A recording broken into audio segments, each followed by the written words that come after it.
Bien, Roberto Kachanowski es licenciado en Economía, es consultor de empresas, es un destacado analista económico que frecuentemente vemos en la mayoría de los medios, es escritor, ha escrito numerosos libros, está con nosotros esta noche y vamos a dialogar con él de las cuestiones precisamente que hacen en la economía.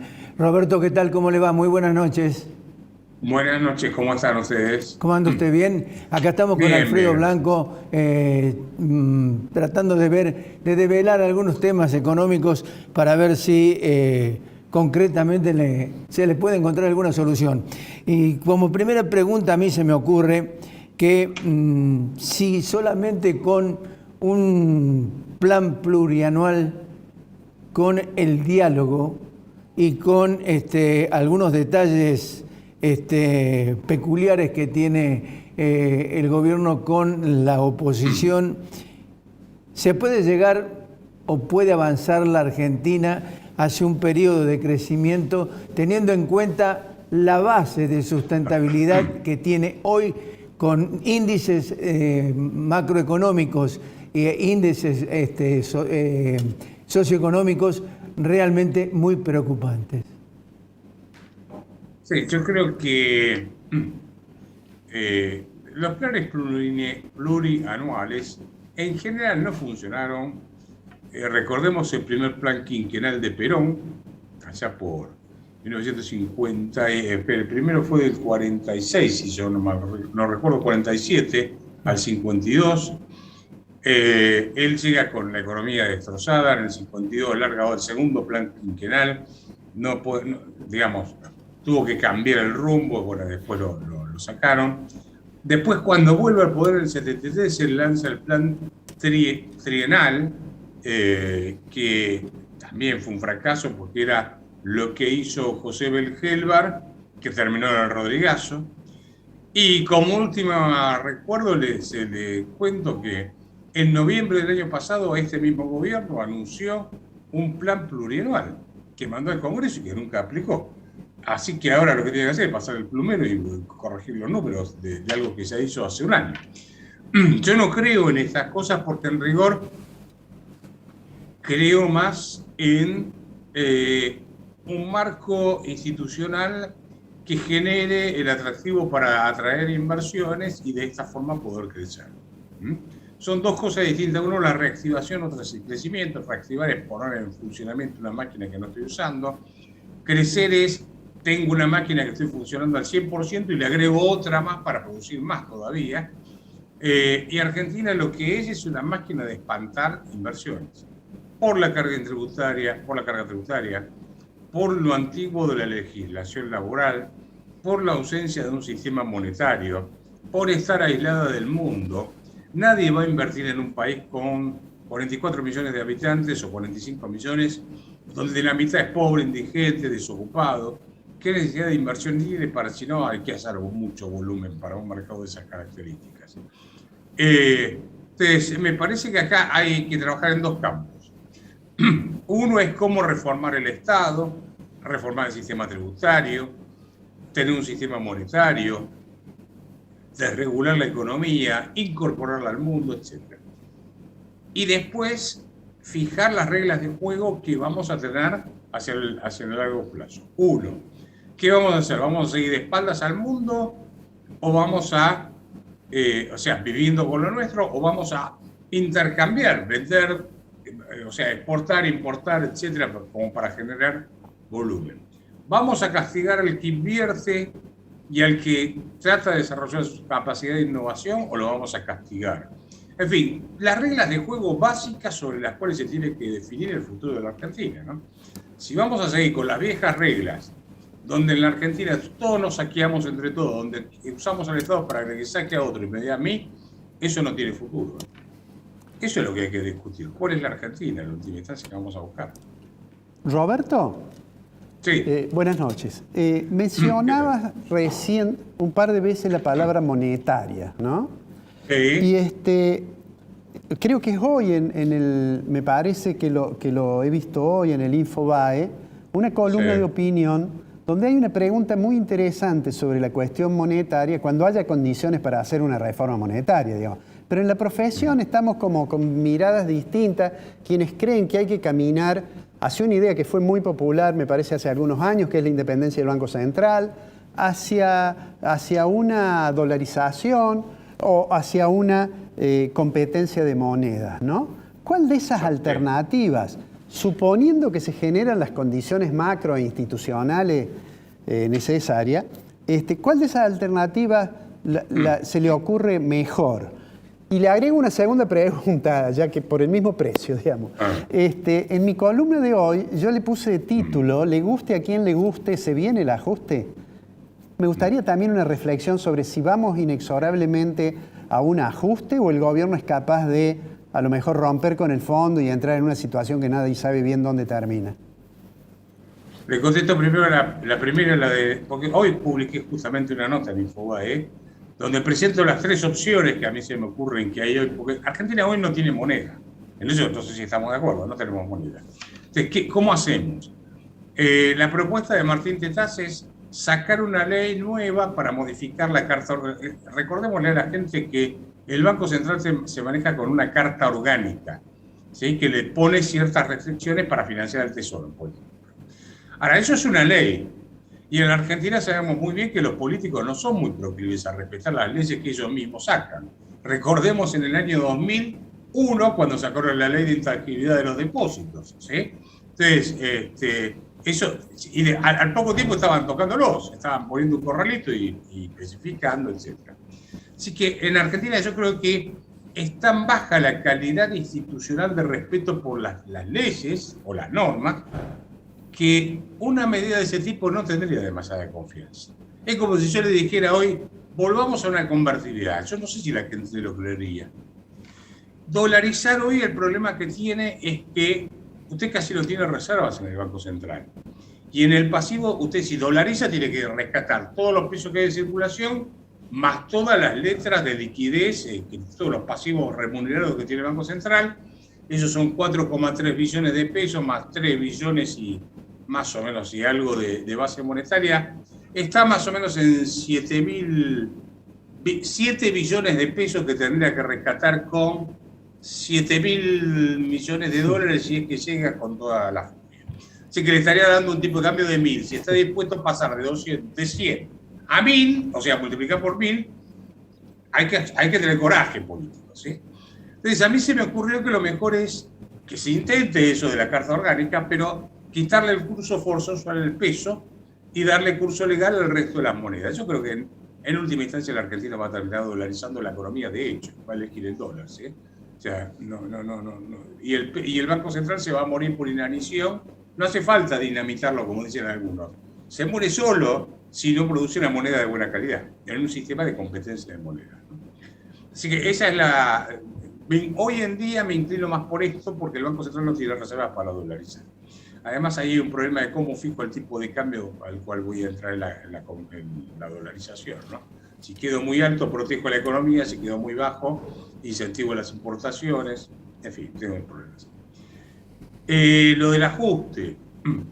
Mire, hoy en realidad el Tesoro estuvo haciendo un ajuste fenomenal sobre las jubilaciones, sobre los sueldos de los empleados públicos y sobre los llamados planes sociales. Uno mira cómo evolucionan todos esos gastos durante los primeros 10 meses del año, están bien por debajo de la tasa de inflación.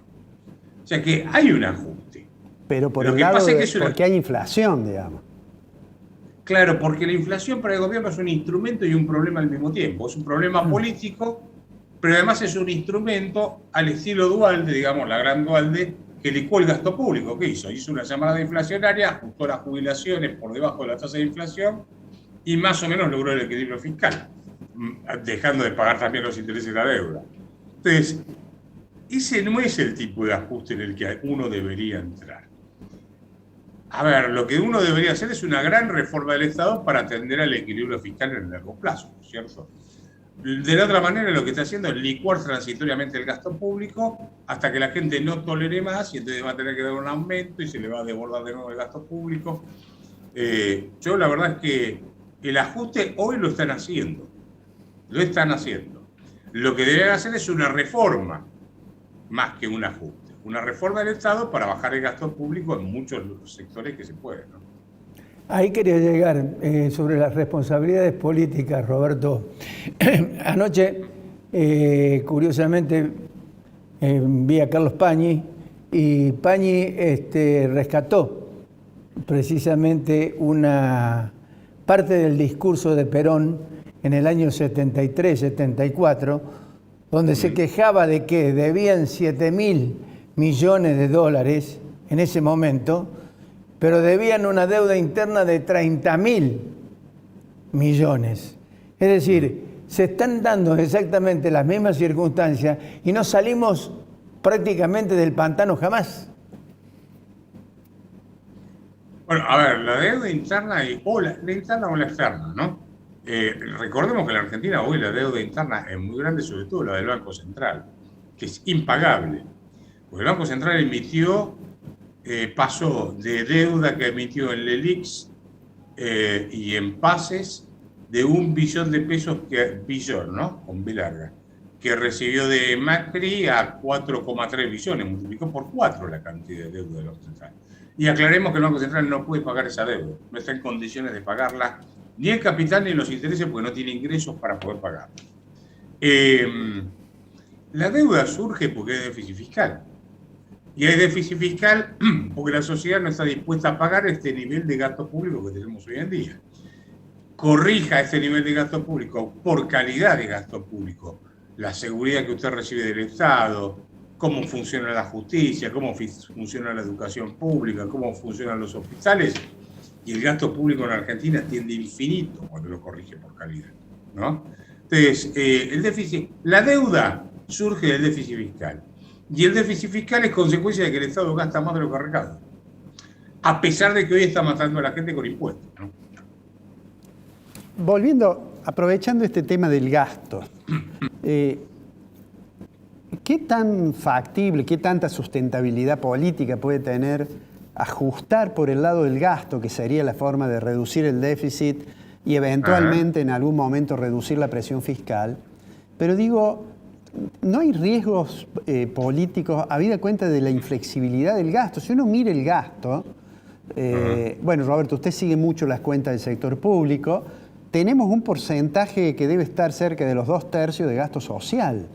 ¿Qué tan factible es operar sobre eso? Sí, más o menos 66-67% del gasto público es lo que se llama gasto social. Ahí entra construcción de vivienda, entra jubilaciones, pensiones no contributivas, etc. Más todo lo que es educación, salud, hay un montón de rubros. Yo le diría, hoy en día lo que más está creciendo son lo que se llaman subsidios económicos, que es lo que gasta el Estado para no aumentar las tarifas de los servicios públicos, o sea, mantener artificialmente baja la tarifa de los servicios públicos. Ahí ya está teniendo cerca de 5 puntos del Producto Bruto de Gasto Público para bajar. Ahora, claro, si usted sube la tarifa de los servicios públicos y no le baja los impuestos a la gente, la mata. Claro. Así que hay que hacer una combinación muy equilibrada. Yo le voy a tratar de contestar primero con una pregunta. Usted me dice, bueno, ¿hay margen político para poder hacer una cosa? ¿Hay margen político para reformar el gasto público, para bajarlo? Y permítame que yo le pregunte a usted ahora, ¿usted cree que hay margen político para seguir de esta manera? Margen social, ¿eh? Bueno, lo que sucede es que hay quienes están pensando en una estrategia. Bueno, de hecho, Feletti ha dicho que están viendo si aumentan de nuevo las retenciones, cosa que en Córdoba genera, digamos, un clima bastante negativo para el gobierno. Pero digo, digamos, da la impresión de que hay quienes, digo de la alianza de gobierno, en la alianza de gobierno hay quienes creen que no hay que acordar con el fondo y que además se puede aumentar más la presión fiscal para resolver el problema del déficit. No, pero olvidemos del acuerdo con el fondo, porque el acuerdo con el fondo no va a resolver ningún problema. Olvídese, usted puede, mañana el fondo viene y le dice, no haga ningún ajuste, te renuevo la deuda, igual seguimos con los mismos problemas, porque si no modificamos el gasto público, no modificamos el sistema tributario, no modificamos la legislación laboral, no tenemos moneda, no regulamos, el problema va a estar igual. O sea, el financiamiento o la posibilidad de acceder al crédito no es sustituto de hacer las reformas estructurales. En Argentina siempre creemos que porque nos prestan plata, entonces no tenemos que hacer ninguna reforma del Estado, nada de eso, ¿sí? O sea, y le recuerdo un dato más. En octubre-noviembre del 2000, De la Rúa firma un acuerdo que era el blindaje, ¿se acordará? Sí. El famoso blindaje, que eran 40 y pico de mil millones de dólares o cosas por el estilo, que ajustado hoy debe ser más de lo que tomó Macri con el fondo, si se descuida. Y sin embargo, eso lo acuerdan en octubre o en noviembre, yo no recuerdo bien ahora la fecha, del año 2000. En marzo, 4 meses después, 5 meses después, estaba volando todo por los aires, porque se iba Machinea, llegaba Ricardo López Murphy, se iba Ricardo López Murphy, llegaba Cavallo y no podía dominar la economía. Así que, por más que usted arregle con el fondo, si no hace las reformas estructurales, no tiene solución. Ahora, si no arregla, es peor. Si entramos en impago... No, lo que digo es, Argentina necesita las reformas con arreglo con el fondo, sin arreglo con el fondo. Independientemente de lo que... Lo que pasa es que esta gente quiere que el fondo la renueve, pero yo le voy a decir esto, mire, hoy el riesgo país está en 1.800 puntos, terminó en 1.800 puntos básicos. ¿Eso qué quiere decir? Que nadie nos presta en el mundo, ¿estamos de acuerdo? Muy bien. Argentina arregla con el fondo y dice, bueno, mira, esos 45.000 millones de dólares o lo que te presté, te los refinancio, etc. ¿Con qué pagamos los 19.000 millones restantes? Porque ahí se hace el rollover, o sea, tomo deuda nueva para pagar la deuda vieja, ¿correcto? ¿Quién me presta hoy para mantener el nivel de ese endeudamiento? O pagar la deuda. No tengo acceso al mercado, o sea, voy a un default de cabeza con arreglo con el fondo, sin arreglo con el fondo. En estas condiciones, ¿no? Roberto, ¿cuál es el riesgo de un apriete del Banco Central sobre los títulos que poseen los bancos de deuda? Los bancos tienen bonos tienen varios tipos de bonos. Sí, los bonos. ¿No? Tienen bonos del Tesoro y bonos del Banco Central. Sí. ¿A cuál se refiere usted? ¿A los del banco? A los bonos que tiene el Banco Central, las LELIQ concretamente. Y las LELIQ juegan contra los depósitos de la gente, ¿no? Porque los bancos lo que reciben es financiamiento, o sea, reciben depósitos de la gente y automáticamente se dan vuelta y con esos pesos que usted le depositó va y le compra el LELIQ al Banco Central. Precisamente ahí apuntaba. Claro, ahí usted está teniendo un riesgo fenomenal, porque llega a tener a la gente yendo a los bancos a buscar la plata y el cajero se tiene que dar vuelta y decirle al Banco Central, che, lo tengo al señor en la ventanilla que quiere cobrar. Dame los pesos, toma la LELIQ. Y no tiene la plata para pagar la LELIQ. Por eso dije de entrada, en un momento dije, esa deuda que tiene el Banco Central hoy es impagable, porque de este manual que ningún Banco Central en el mundo puede emitir su propia deuda. La Reserva Federal no emite el equivalente a LELIQ, LEVAX o lo que sea. ¿Sí? La Reserva Federal trabaja con bonos del Tesoro americano. ¿Por qué? Porque el Banco Central no vende tarjetas de crédito ni préstamos personales, no tiene ingresos. Lo único que tiene ingresos es lo poco que le rinden las reservas, que en el caso de Argentina las líquidas ya son negativas. O sea, están usando reservas de encaje en dólares. Vamos a poner tal forma, ¿no? Entonces, cuando uno mira esto, dice, mira, a ver, hoy el Banco Central, cualquier presión que le meta a los bancos sobre este tema es presión que le está metiendo sobre los depósitos a la gente. Y ahí sí que se puede armar una ensalada fenomenal, ¿eh? Ojo. Roberto, le agradecemos mucho esta gentileza de este contacto con Córdoba. Y un gran saludo. Les agradezco a ustedes la conversación, un saludo para los dos y un saludo para la gente de Córdoba, que siempre es un gusto hablar con. Un abrazo grande, Roberto, muchas gracias. Muy amables. Hasta luego. Muy amable.